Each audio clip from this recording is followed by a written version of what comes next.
Soyuq su içdiyimiz zaman bədənimizdə bir neçə fizioloji dəyişiklik baş verir.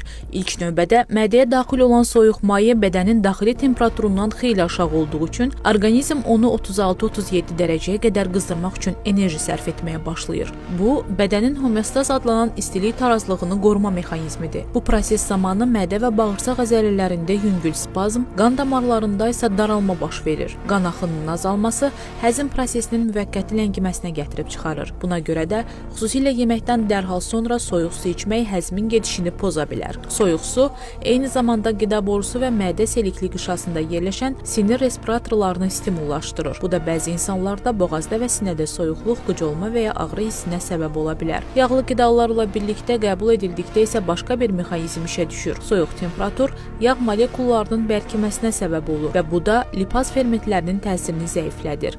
Nəticədə yağların parçalanması çətinləşir, şişkinlik və həzm narahatlığı yaranır. Soyuq suyun tənəffüs sisteminə də dolayı təsiri mümkündür. Boğazın və qırtlağın ani soyuması reflektor spazm yarada bilər. Bu da xüsusilə allergik və ya tez-tez soyuqlayan şəxslərdə özünü göstərir. Amma bu proseslərin hamısı hər zaman zərərli deyil. Məsələn, isti havalarda və ya fiziki aktivlikdən sonra soyuq su bədən temperaturunun normallaşmasına, susuzluğun daha tez aradan qalxmasına və bərpa prosesinin sürətlənməsinə kömək edir.